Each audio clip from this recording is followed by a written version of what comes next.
हो रहा है, क्या हॉर्मूज पर ताला लग गया है? ये हम इसलिए कह रहे हैं क्योंकि हॉर्मूज पर आवाजाही पूरी तरीके से रोक दी गई है। ग्राफिक्स के जरिए आप समझिए, हॉर्मूज स्ट्रेट की स्थिति में सीज फायर के बाद अब तक कोई बदलाव नहीं आया है। हॉर्मूज पर ईरान का अब भी पूरा कंट्रोल बना हुआ है। 24 घंटों में हॉर्मूज स्ट्रेट से अब तक सिर्फ एक ही ऑयल टैंकर निकला है। इतना ही नहीं, 5 मालवाहक जहाज ही यहां से अब तक गुजरे हैं। ईरान ने अब रोजाना 15 जहाजों को जाने की अनुमति दी है। तो IRGC की इस मंजूरी से वैश्विक तेल सप्लाई पर असर पड़ने लगा है। ये हम इसलिए कह रहे हैं क्योंकि जंग से पहले रोजाना इस रास्ते से 140 जहाज गुजरते थे। तो ईरान के सुप्रीम लीडर मुस्तफा खामनेई ने कहा है कि हॉर्मूज स्ट्रेट पर कंट्रोल वो और भी ज्यादा बढ़ाएंगे।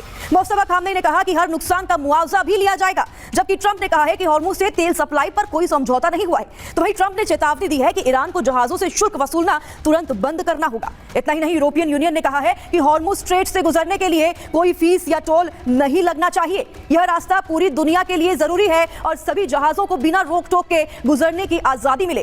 तो हॉर्मूज पर फिलहाल कोई भी स्थिति साफ नहीं हो पाई है।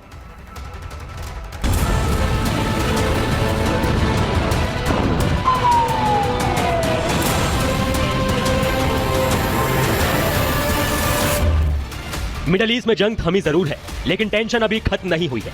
अमेरिका और ईरान में 2 हफ्ते के सीजफायर के बाद हॉर्मूज स्ट्रेट को लेकर नया संग्राम छिड़ गया है। ईरान ने दुनिया की सबसे अहम तेल लाइफलाइन को अपने शिकंजे में कस लिया है। जिस हॉर्मूज से पहले हर दिन 140 जहाज गुजरते थे, अब ईरान ने फरमान जारी किया है कि वहां से सिर्फ 15 जहाजों को ही इजाजत मिलेगी, वो भी IRGC की मंजूरी के बाद। इतना ही नहीं, अब हर जहाज को टैक्स देना होगा। हर बैरल तेल पर $1 की फीस और पेमेंट होगा क्रिप्टो करेंसी में।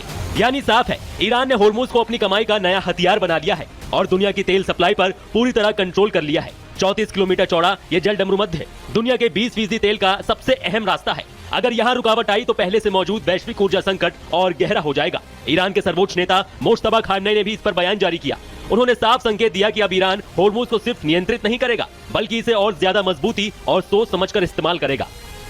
हम निश्चित रूप से स्ट्रेट ऑफ हॉर्मूज के प्रबंधन को एक नए चरण तक ले जाएंगे। हम न तो कभी युद्ध के इच्छुक रहे हैं और ना ही हैं, लेकिन हम किसी भी सूरत में अपने वैध अधिकारों को नहीं छोड़ेंगे।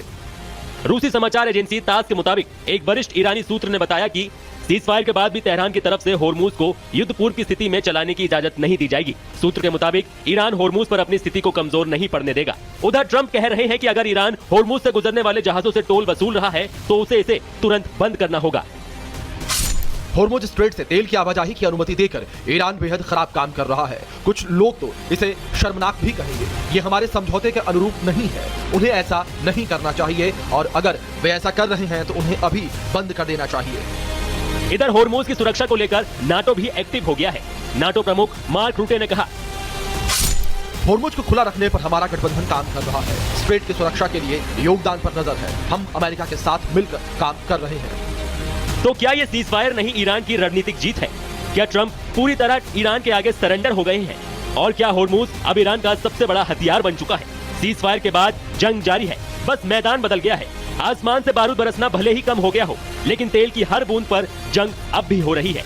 पाकिस्तान में कल अमेरिका और ईरान के बीच सीजफायर के बाद पहली बार शांति वार्ता होगी, जिस पर पूरी दुनिया की नजरें टिकी है। देखना होगा कि बैठक में हॉर्मूज और बाकी मुद्दों पर दोनों देशों के बीच क्या सहमति बन पाती है और क्या यह अस्थायी सीजफायर पूर्ण शांति में बदलेगा या फिर युद्ध को एक नया मोड़ देगा। Bureau report, Republic Bharat.